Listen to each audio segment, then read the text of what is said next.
Quantos acharam aí Efésios 5, 29? Digam amém. Está dando eco? Pessoal, aqui está dando aqui então.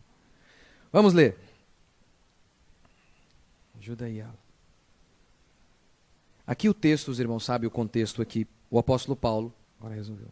O apóstolo Paulo está dando as funções do homem e da mulher no lar. E, obviamente, o feminismo é uma guerra contra esse texto. Obviamente. O nome da minha série, os irmãos e as irmãs devem lembrar, é Sou Feminista e Não Sabia. Se você não ouviu a primeira ministração, você pode pegar aqui, ou então lá no Facebook, semana passada eu compartilhei, ou você pode mandar para mim uma mensagem no Face ou um Zap, e a gente disponibiliza para você. Vamos ler então, Efésios 5, 29. Porque ninguém jamais odiou a própria carne, antes a alimenta e dela cuida, como também Cristo o faz com a igreja.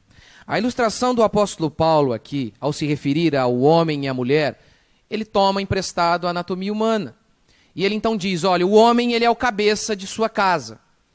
E a mulher, ele é o corpo. A ilustração é essa. E então Paulo diz, ninguém odeia a própria carne, ou seja, o próprio corpo. Então, o que se espera do homem, do cabeça, são duas coisas. Que ele sustente, alimente, e proteja, cuide. Alimento, provisão e proteção. Provisão e proteção. Essas são as características básicas de um homem. Eu argumentei aqui, semana passada, que as mulheres são o sexo privilegiado.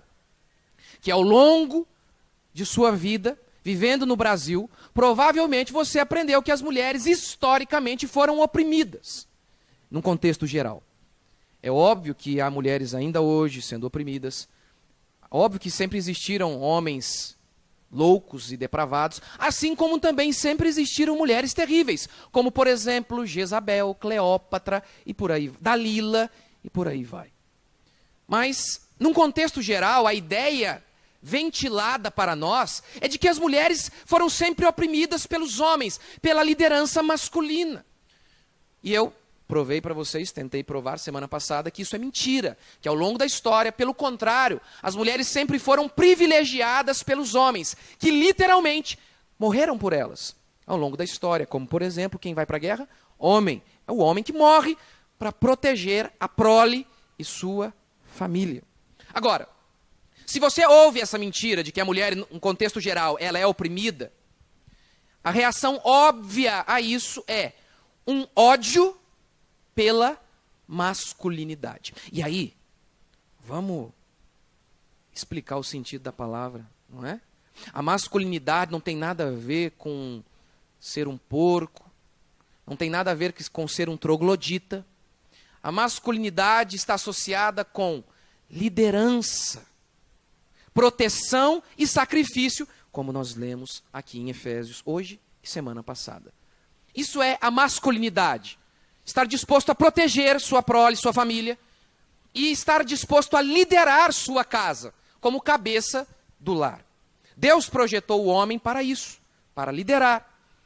Pelo menos a sua casa, você é chamado, comissionado, ordenado a liderar. Mas há uma campanha sistemática para denegrir a masculinidade.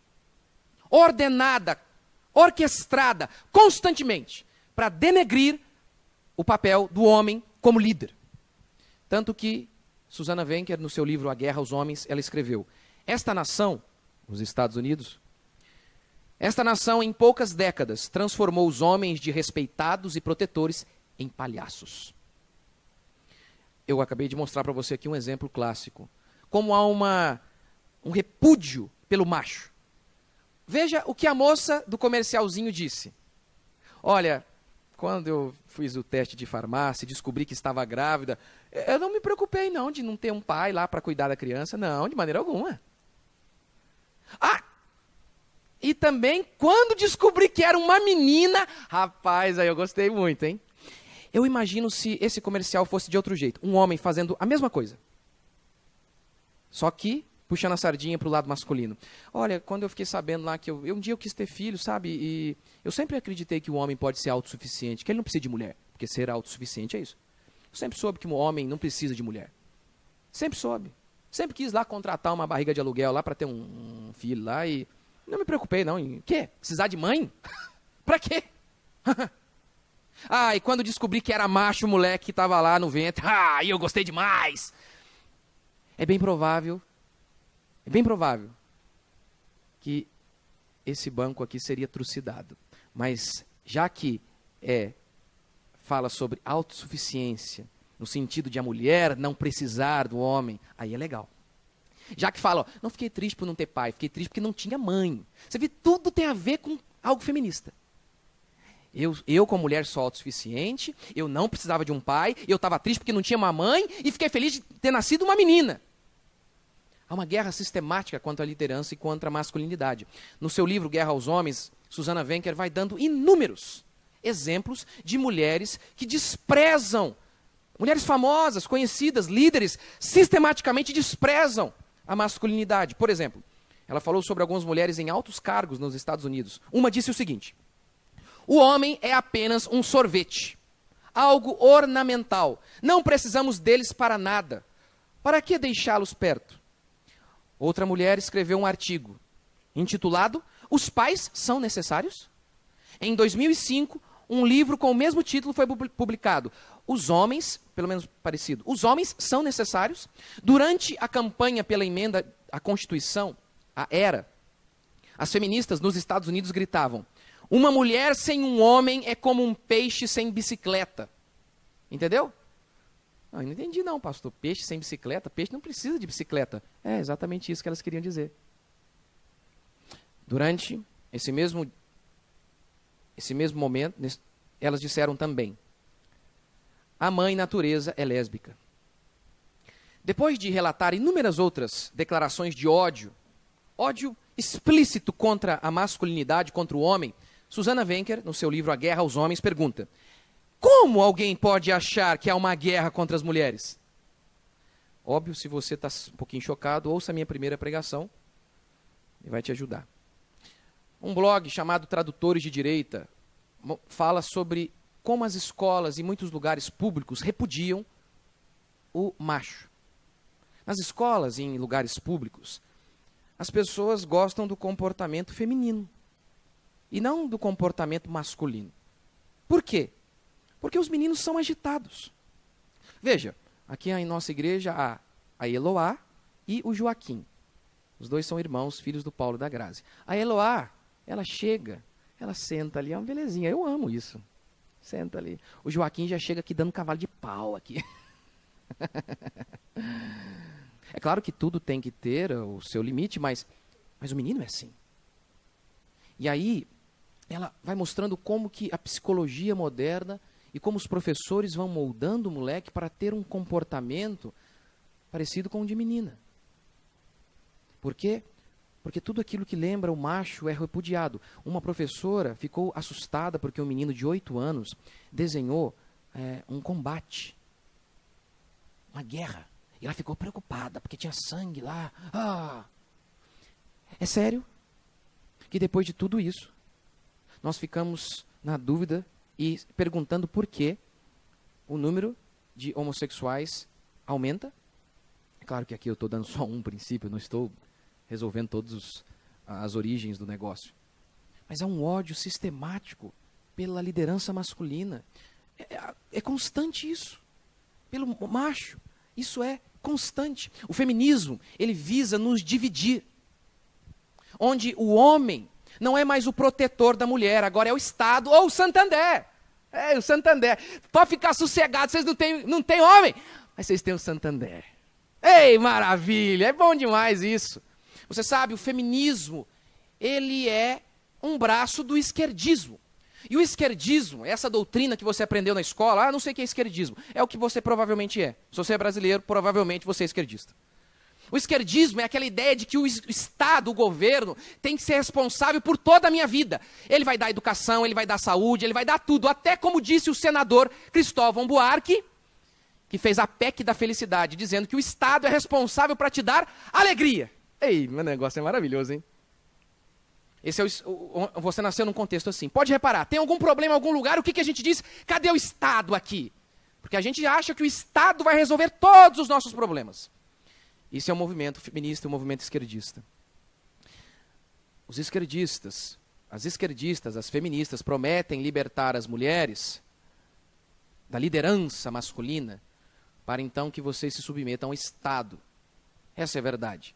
Para que o Estado agora seja o seu marido. Ele vai cuidar de você. Pode ir para o mercado de trabalho, ficar sossegado, nós vamos cuidar de seus filhos.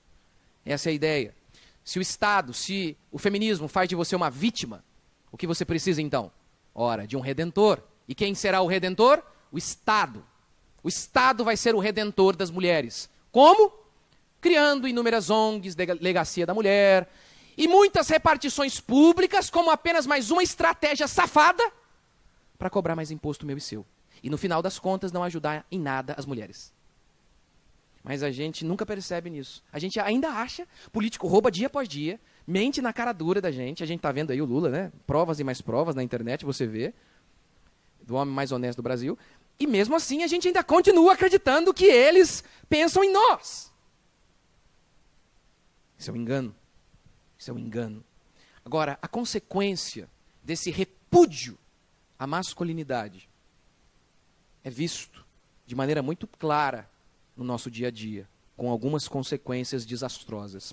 A primeira é a perda do cavalheirismo.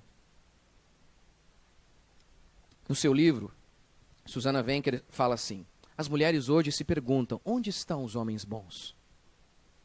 O cavalheirismo sumiu? Antigamente, o homem abria a porta do carro para a mulher, não é? Hoje ele atropela a mulher. Lembra aquelas cenas? A mulher está passando e tem uma poça, ele tira a camisa, o paletó e coloca, é uma coisa linda. Hoje é improvável que ele dê uma bica nela dentro da poça. Os homens bons são uma raridade hoje. São. Por quê? Por quê? A resposta é simples. As feministas disseram, vocês são como sorvete, não precisamos de vocês. As feministas gritaram, não precisamos dos homens. Quantas vezes eu já ouvi, homem não presta. Eu lembro de criança, eu era criança e eu ouvia isso, homem não presta. As feministas perguntam, onde estão os bons homens? A resposta é simples. Elas gritaram durante muito tempo, não precisamos dos homens. Eles ouviram. Eles ouviram. Ela diz em seu livro, os homens eram respeitosos e temerosos em relação às mulheres. Ela chega a dizer, não é? Eu citei semana passada, como que as mulheres eram desprezadas se, quando uma mulher passava, os homens se levantavam. Os homens se levantavam. E esses homens eram comissionados a morrer pela mulher. Como as mulheres eram desprezadas? E ela continua, os homens eram respeitosos e temerosos em relação às mulheres. Isso soa falso? É porque te disseram que o homem tem a melhor parte e que os homens levavam vidas excitantes no trabalho, enquanto as mulheres estavam presas com as crianças. Essa é sempre outra falácia do movimento feminista. Casa, criança, é algo medíocre. Mas esse não é o tema da minha pregação hoje. Ela continua. Eu me pergunto, será que a falta de homens casáveis, o que são homens casáveis? Homens que você pode confiar para casar. Homens que são homens mesmo, que são honestos, confiáveis, fiéis. Eu me pergunto, se a falta de homens casáveis é o resultado de uma redefinição dos homens em algo que eles não são? Será? Porque hoje as mulheres não querem um homem que seja líder, que seja macho. Quer um homem que arranque fralda da criança e limpe a louça. Nada contra fazer isso. O problema é que há uma substituição mesmo, da definição do que é um homem. Não quero um homem que me proteja, não preciso. Você está também se redefinindo. Você está se redefinindo, porque a Escritura diz em 1 Pedro que você é frágil, precisa. E que o homem também tem as suas fragilidades e também precisa da mulher. Segunda consequência é a perda da masculinidade. O feminismo, esse ódio à masculinidade, provocou a perda da masculinidade. Como assim? Os homens continuam desejando as mulheres.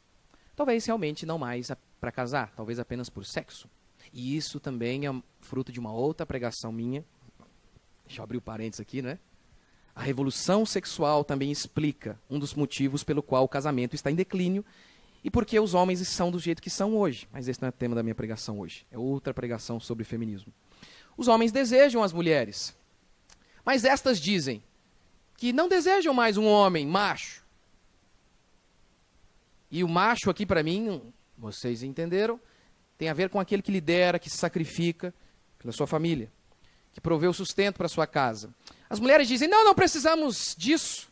Não precisamos de um homem assim que lidera, que protege.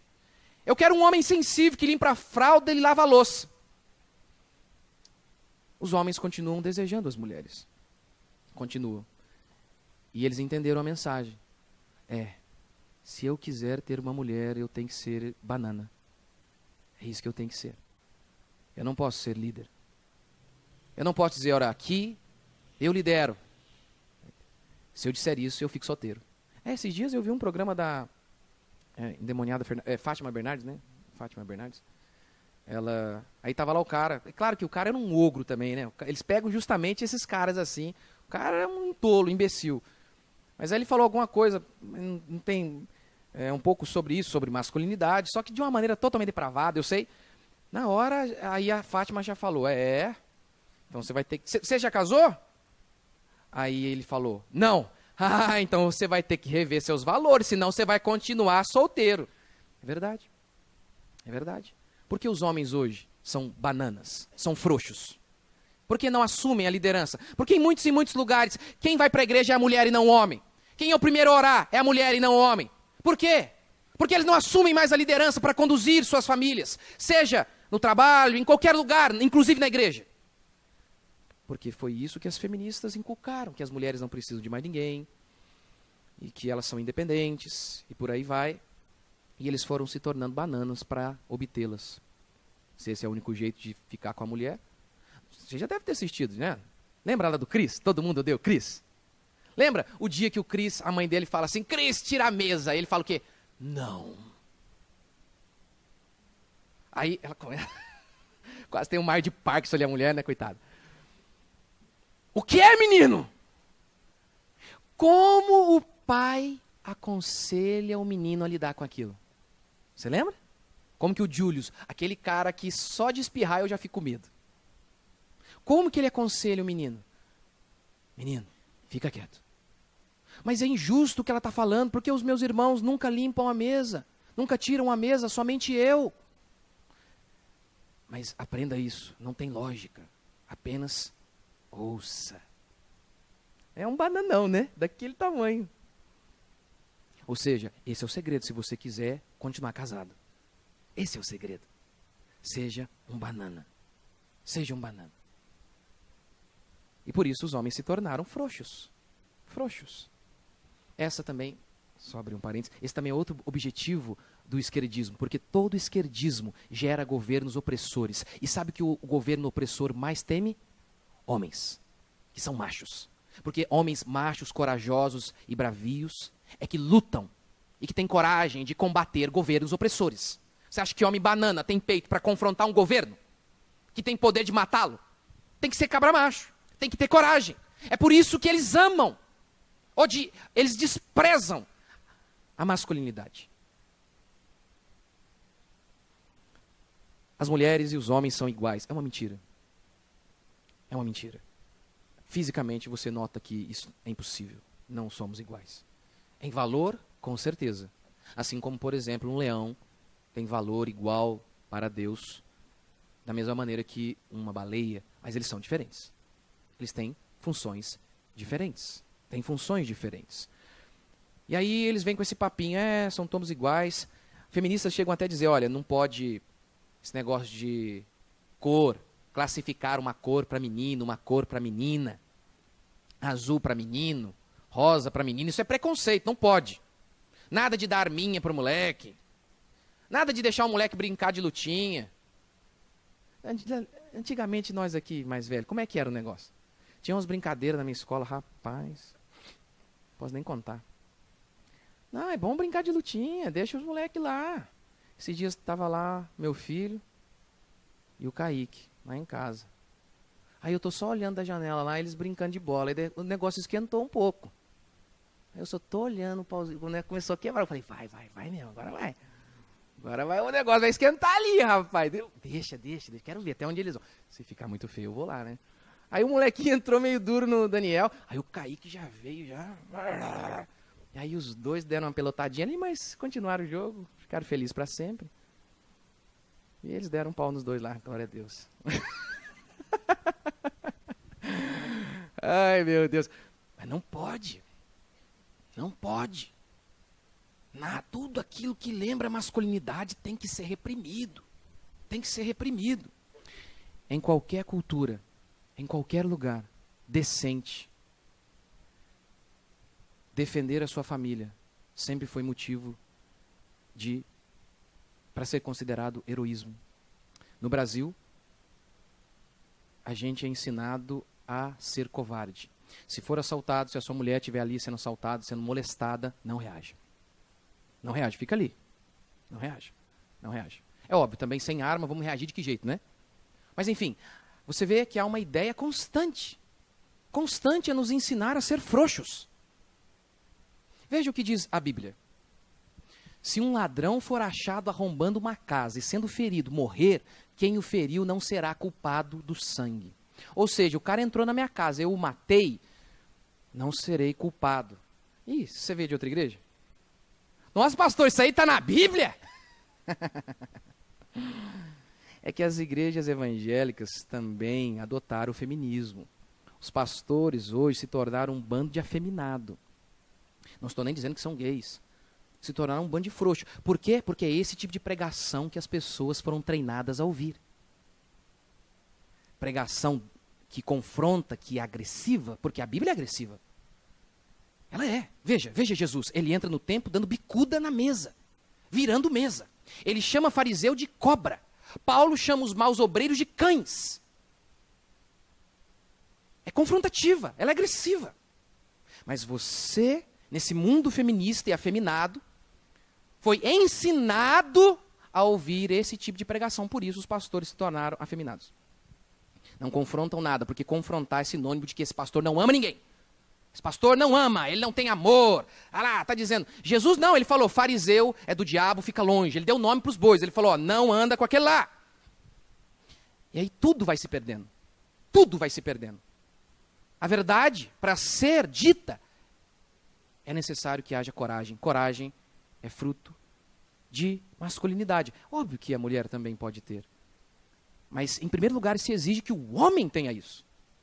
Mas nós somos constantemente ensinados a não ser assim. Qualquer homem que tenta proteger sua família ou sua igreja, combatendo a mentira, ou aquele que tenta roubar algo que é nosso, é um sinônimo de uma pessoa sem amor. E por isso, então, estamos como estamos. Por isso estamos como estamos. Você imagina se você é um bandido. Você é um bandido, você está no Brasil. Aí você ouve o governo, que é o cara da lei, dizendo, olha, povo, não andem com armas e outra coisa também, não reaja. Eu sou um bandido, eu estou ouvindo isso. Ele está falando para a vítima não reagir. Caramba, eu estou no céu. É aqui mesmo. Aqui é o meu lugar, onde plantei. É um absurdo, é um absurdo, é um absurdo. Perda da masculinidade. Terceira consequência, divórcio e brigas entre os sexos. As feministas pregam o empoderamento. Já ouviu isso? A palavra empoderamento, sabe o que é empoderamento? Empoderamento significa independência. A mulher não precisa do homem, é isso. A mulher é independente, não precisa de ninguém. E para isso, elas chegam a dizer que não há diferença alguma entre os dois. Para alegar que, para ratificar, para confirmar que a mulher não precisa do homem, elas chegam ao absurdo de dizer que não há diferença alguma entre os sexos. Diferenças físicas, emocionais, cognitivas, que você pensa que existe, são apenas conceitos sociais. Ou seja, esse papinho de sexo frágil é mentira. Isso aí é fruto de pastores que inculcaram isso na sua cabeça, da religião e por aí vai. Algumas feministas chegaram ao absurdo de dizer que até as diferenças físicas de um homem para uma mulher é culpa do homem. Pode isso? A mulher ter menos não existe, menos massa corporal, menos musculatura do que o homem, é culpa do homem isso. Como? Elas dizem o seguinte: como os homens privaram as mulheres do mercado de trabalho, as mulheres não puderam desenvolver suas aptidões físicas em trabalhos braçais. Por isso elas são mais fracas fisicamente. Tá vendo isso? Não é brincadeira não, é muita criatividade, é muita loucura, é muito chá de cogumelo aí, meu amigo. Para inventar uma teoria dessa, 1 Pedro 3,7 diz: maridos, vós igualmente vivei a vida comum do lar com discernimento e tendo consideração para com vossa mulher como parte mais frágil. Minha irmã, ou você é feminista ou você é cristão, os dois não dá. Por quê? Acho que eu coloquei ali a foto da Rose Rebitadeira. Isso aqui é o símbolo clássico do movimento feminista. We can do it, significa nós podemos fazer isso. E está ali, arregaçando a manga para dizer o quê? Somos fortes fisicamente. Ou seja, ou você é cristã ou você é feminista. Os dois não dá. Isso aqui é a coisa mais estúpida. A mulher tem muitas qualidades. Tem muitas. Essa não. Aí elas tentam simbolizar a mulher com a única coisa que ela não tem. E isso é escravidão para você. Assim como é escravidão tentar fazer um peixe voar. É escravidão. É escravidão. Ana Caroline Campanolo, uma professora, durante uma audiência onde ela estava defendendo a si mesma pelo fato de que ela estava sendo perseguida por conta de sua fé por feministas, por esquerdistas na faculdade. Durante essa audiência, ela mostrou uma foto de uma feminista pisando na cruz de nosso Senhor Jesus Cristo. Ou seja, o feminismo é um ataque frontal e explícito à fé cristã. A Bíblia fala que o homem e mulher são iguais em valor diante de Deus, mas possuem funções diferentes. Deus proveu a cada um com habilidades distintas. O homem possui algumas habilidades que não são marcas naturais presentes em uma mulher, como, por exemplo, a predisposição à liderança.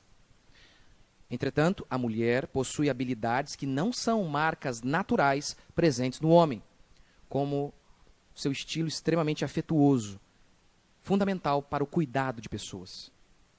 Antigamente, a ideia era: nós precisamos uns dos outros. Não existia a briga, quem vale mais, quem é maior ou inferior, quem pode viver sozinho. Porque quando Deus cria o homem, ele diz acerca do homem: o homem não pode viver sozinho. Não é bom. Vou criar uma mulher para ele. Não é bom que ele viva só.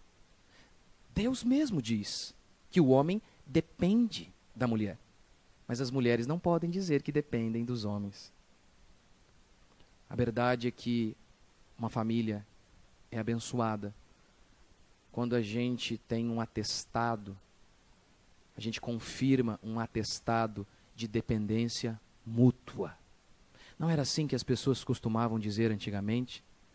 Que o casamento, que o amor era a gente encontrar alguém que nos completava? É verdade. Nós não possuímos tudo. O homem não possui tudo. Assim como a mulher também não possui tudo. Nós somos um quebra-cabeça, a gente se encaixa. O homem se encaixa, porque Deus fez assim. Deus nos fez assim. Quarto, uma repulsa à liderança e proteção masculina. Eu sei que as mulheres ficam com esse papinho aí, de que é um homem que limpa a fralda, mas depois elas mesmas vêm aqui na minha salinha e falam: pastor, eu quero que meu marido seja homem, que ele me pegue. Porque assim Deus fez você, irmã. Assim como o homem ama olhar uma mulher graciosa. Isso é a força da mulher, não é? Você acha que não é força isso? Quantos homens ficaram de 4 por conta do poder da beleza, da graça e da sedução feminina. Quantos? Quantos? Cada um com as suas qualidades. Mas o feminismo é uma repulsa à liderança e à proteção masculina. O homem deve ser o provedor. É óbvio que isso não significa que a mulher não possa contribuir financeiramente em seu lar. Provérbios 31 fala que a mulher virtuosa, ela traz ganho para a sua casa. Entretanto, é acima de tudo função do homem ser o provedor. Por quê? Por quê? Machismo, preconceito, por quê? Não. Num time de futebol, alguém tem que fazer o gol e alguém tem que defender o gol. É uma lei. Não é uma questão nem de maior ou melhor, mas é uma questão de vitória do time. Para o time vencer, cada um tem que ficar em sua posição. Por que o homem tem que ser o provedor? É porque é impossível que você crie filhos pequenos, trabalhando de 6 da manhã às 7 da noite, e deixando o seu filho numa creche, com a vovó, com a titia. Crianças pequenas precisam de cuidado integral. Crianças pequenas precisam de cuidado integral. Eu sei, algumas vão dizer, pastor, o que eu posso fazer pelo meu filho? Ensinar ao meu filho? Veja, eu não estou falando aqui de escola, ainda que seu filho vá para a escola. Estou falando aqui de educação. Educação não tem nada a ver com escola. Educação são os princípios morais que formarão o caráter de seu filho. E isso é obrigação sua.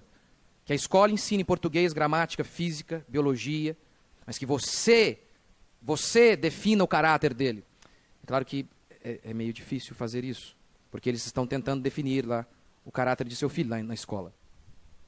Mas enfim, o que seu filho precisa, acima de tudo, é de você. Creches, por melhor que sejam, e eu nem acredito nesse melhor que sejam, mas ainda que exista, boas, não podem substituir o amor da mãe. A titia e a vovó também não podem. Mas pastor, eu estou lutando para dar uma vida melhor para ele ou para ela. Querida, seu filho não quer uma vida melhor. Seu filho quer você. O seu cheiro, o seu cabelo, a sua pele, a sua voz são únicas e insubstituíveis para ele. Todos nós precisamos de amor. Todos, sem exceção. Mas uma criança necessita muito mais. Nós não somos como tartarugas. Tartarugas deixam seus filhotes na beira da praia e vazam, vão embora. E as tartarugas sobrevivem, nem todas, né? Mas algumas sobrevivem. Seres humanos abandonados morrem. Não se desenvolvem saudavelmente, psicologicamente. Psicologicamente, quando uma mãe está ali presente, isso influencia a psique, a saúde mental da criança.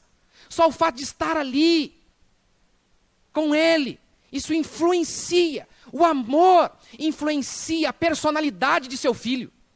A personalidade. Você já deve ter ouvido aquela história de um bebê que foi abandonado pelos pais, deixado em uma lixeira. Alguém pegou o garoto, o bebê, levou ao hospital, e lá o menino, por estar alguns dias sem comer, estava quase morrendo, não estava respondendo ao tratamento. Estava lá no berço, e diz a história que uma enfermeira pegou o menino, colocou no colo, para transmitir calor humano, e o menininho começou a dar sinais de melhora. Se você tem filho, você está bem predisposto a acreditar nisso aqui. Você já teve bebezinho com cólica e você o pegou, colocou sobre o seu peito e viu instantaneamente o seu bebezinho parar. Se você teve filho, você sabe do que eu estou dizendo. O homem deve ser o líder de sua casa e da igreja. Por quê?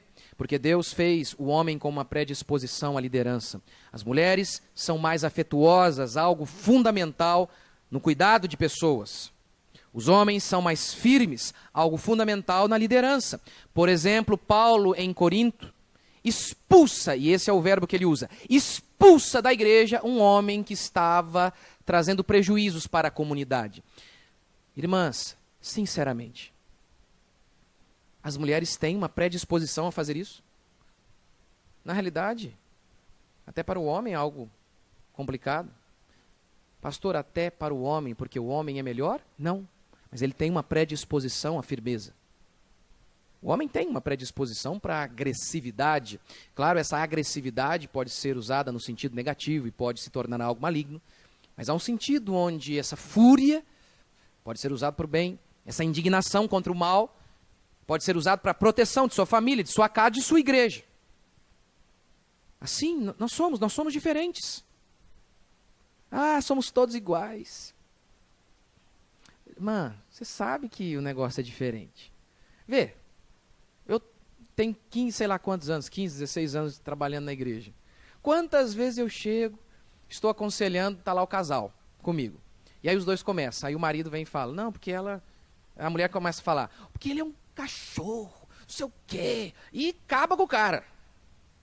Aí ele só fala assim, mas pastor, você não sabe o que ela fez. E o cara aguentando ali, a mulher xingando o cara. Aí quando ele fala, pastor, sabe o que ela falou para mim um dia? Aí ela, você não me valoriza. Ele não falou nada. Não, somos iguais. Irmã, você sabe que não é. Você que trabalha fora secularmente, quantas vezes um homem lá no trabalho leva xingo, não sei o que, volta, tá ali, tá meio estressado. A mulher já chega chorando. Por quê? Porque somos diferentes. Somos diferentes. Somos. E a gente se equilibra. A gente se completa. Um dia eu estava no trânsito. O trânsito para mim é um negócio terrível. Não sei porquê, Senhor. E aí o infeliz filisteu, filho das trevas, me fechou e ficou me fechando. Aí eu perdi a paciência. Aí eu parei o carro. Falei, é? E aí o infeliz, o moleque dele ainda, do infeliz, ainda mostrou a língua para mim. Aí eu falei, é? Eu parei o carro no meio da rua, atravessado, para ele não passar. Fui descendo, e, na minha cabeça, o diabo ali, sei lá quem, ou eu. Vai lá, dá uma surra no pai, na mãe e no moleque. Falei, Senhor, o que eu estou fazendo, meu Deus do céu? Mas no moleque eu pensei, eu vou dar nesse moleque. Moleque linguarudo, vou colocar a língua dele do outro lado, você vai ver. Aí minha esposa grudou em mim e falou, amor! E logo em seguida, pastor. Aí eu acordei um pouco mais rápido. Mas eu falo, a gente se equilibra. Aí a tremedeira foi passando. A gente se equilibra. A ideia de que nós não precisamos uns dos outros é absurda. Absurda. Deus nos fez diferentes. Wayne Grudem diz, Deus deu aos homens uma disposição que se ajusta melhor ao ensino e ao governo. Deus deu à mulher uma disposição mais relacional para cuidar de pessoas. Veja aí algumas mulheres que são líderes, muitas vezes descambam numa coisa bem ruim, não é não? Não? Dá uma olhadinha em nosso país. Nós não temos meta, porque a meta é dobrar a meta que a gente não tinha. Ei, coisa linda. De vez em quando, claro que existem algumas, como Margaret Thatcher, mas é exceção. É exceção. É exceção. Deus nos fez diferentes. O que o cristianismo trata é disso. Trabalho em equipe com o objetivo final. Uma família com filhos que glorifiquem a Deus. Não é uma ideia de maior ou menor, de inferior ou superior. É uma ideia de cada um ficar na sua posição para que tenha êxito. É por isso que o homem deve liderar, deve ser o provedor. E deve até se sacrificar para que a prole continue. Porque o homem deve morrer. Porque é a mulher que cuida das crianças e ela vai manter a estirpe, a linhagem. Essa é a ideia. Então não é uma briga de maior ou menor, mas que cada um fique em sua função para que a família tenha êxito. O amor é a dependência de um para com o outro. Só que num mundo de empoderamento, de mulheres que sonham em ser livres, independentes, realmente o amor não tem espaço. Realmente. Num lugar onde as pessoas se casam e tem todo aquele regime jurídico lá, parcial de bens, não sei o quê, onde o cara casa e assina. Se a gente separar, não vai ficar tudo com você, não. Se o cara falar isso para você, minha querida, foge. Foge. Foge dele. Ele disse que ama você de todo o coração, mas não de toda a conta bancária. Corre. Corre. É um absurdo. Como pode existir amor completo, até na vida sexual? Eles não se uniram nem no bolso. As contas são separadas. Eles não conseguem se entregar completamente, nem no bolso. Vão se entregar na cama? Não vão. Não vão. Porque o amor é entrega, é dependência mútua. Mútua. Mas o feminismo visa nos separar. Simone de Beauvoir, em seu livro clássico feminista, O Segundo Sexo, disse: a mulher não é considerada um ser autônomo. É óbvio, ela estava criticando aqui os homens, dizendo que os homens declaram isso, que a sociedade declara que a mulher não é um ser autônomo, ou seja, não é um ser independente. E ela então critica a Bíblia, dizendo, tá vendo lá na Bíblia, o homem é que é o ser principal, a mulher existe à sombra do homem, tanto que a mulher sai da costela do homem, tá vendo? Veja, o fato de a mulher sair do homem não significa que a mulher é inferior ao homem. Tem nada a ver. Mas, seguindo o argumento dela, não o meu, o dela. Se eu fosse seguir o argumento dela, de maior ou menor, só um homem seria maior do que todas as mulheres. Só Adão. Seguindo o argumento dela. Porque Eva saiu de Adão. Todos os outros homens seriam inferiores às mulheres, porque depois de Eva, todos os homens vieram de Eva. É de uma estupidez. Eu falei para vocês, não precisa nem de muita força para combater argumento feminista. Nem precisa. É um absurdo. É um absurdo. Ela também diz, o homem na sociedade machista, ele é pensável sem a mulher. Dá para pensar num homem sozinho, independente, mas não dá para pensar numa mulher sozinha. Deus cria o homem e já diz, puxa, não é legal o homem sozinho. Não dá não.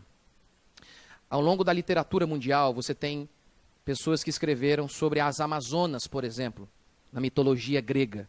As Amazonas eram a comunidade que só existia mulheres. Uma comunidade formada apenas por mulheres. Outros escritores também escreveram sobre sociedades onde só existiam mulheres. Os homens eram proibidos. Mas você sabia? Você não vai encontrar na literatura mundial nenhum homem escrevendo sobre sociedades que existem, sociedades compostas apenas por homens. Por quê? Porque os homens nunca conceberam um mundo sem mulheres. Algumas mulheres já conceberam. Os homens não. É um absurdo. E para encerrar, eu vou contar uma história, um conto de fadas, rapidinho, que retrata como que a ideia do amor e da dependência mútua é fundamental para os nossos casamentos e nossas famílias. Um rei tinha 3 filhos e ele queria passar o trono, a coroa, a um de seus filhos. Mas ele estava meio relutante e disse, olha, quem trouxer o menor cachorro do mundo, eu recompensarei com minha coroa. Os 3 partiram. E o filho mais novo chegou a um castelo dourado maravilhoso e lá ficou durante 1 ano, que era o prazo estipulado pelo rei. Ele conheceu lá uma gata branca e ficou extremamente envolvido pela gata.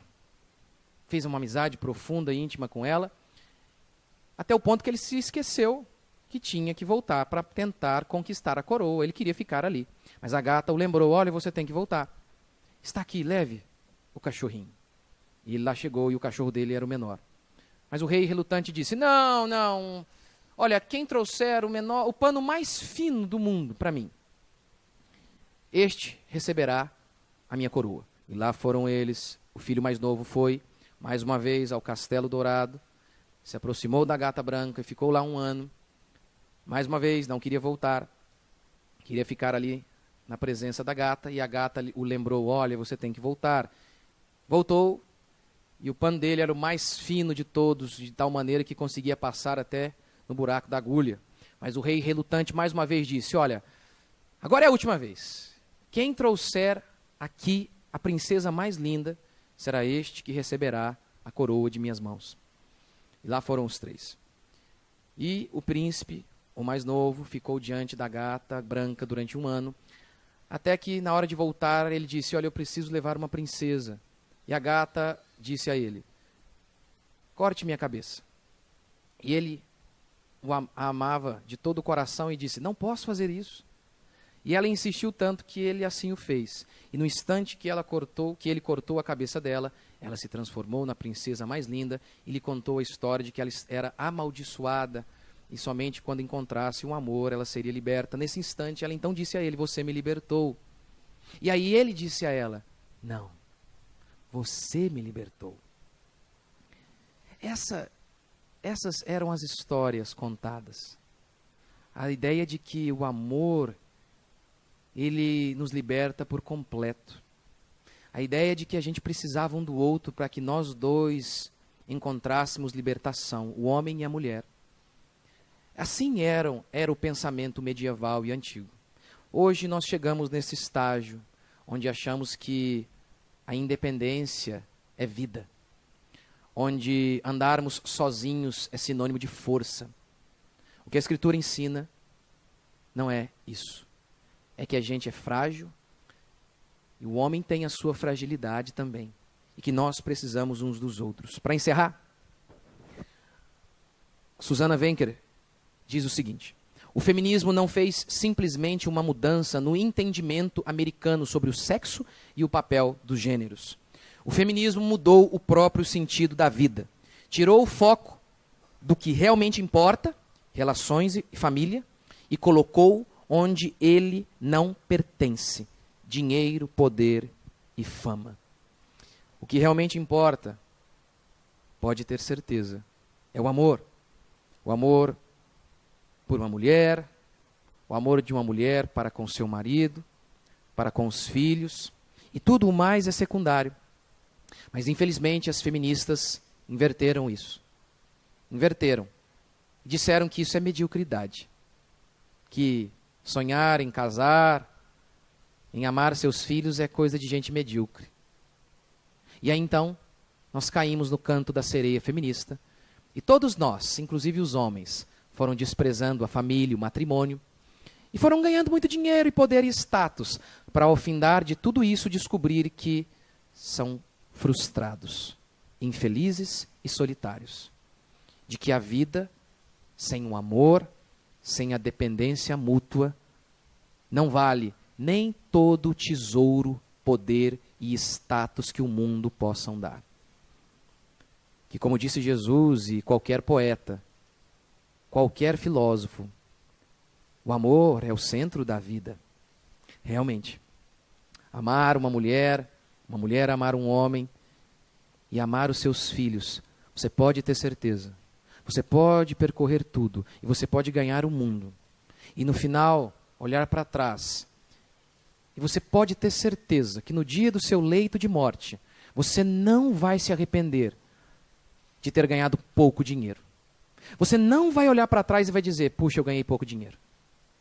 Eu garanto que no dia que você estiver no leito de morte, que é o dia onde a gente realmente pensa no que é importante, é provável que as nossas frustrações sejam outras. Sejam: porque eu não amei mais, porque eu não me dediquei mais para minha família, porque eu não amei mais meus filhos, porque eu não fiquei mais tempo com aquelas pessoas que me valorizavam. Pelo menos esta é a minha experiência com pessoas que estão morrendo. Que a sua experiência não seja assim.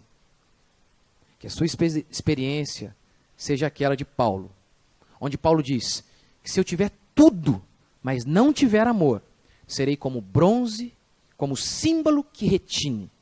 Faz barulho, mas não tem vida. Impressiona os outros, chama a atenção dos outros, porque o barulho faz isso, mas não possui vida.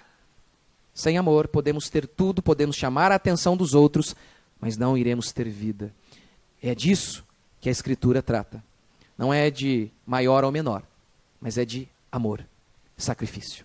Vamos ficar de pé?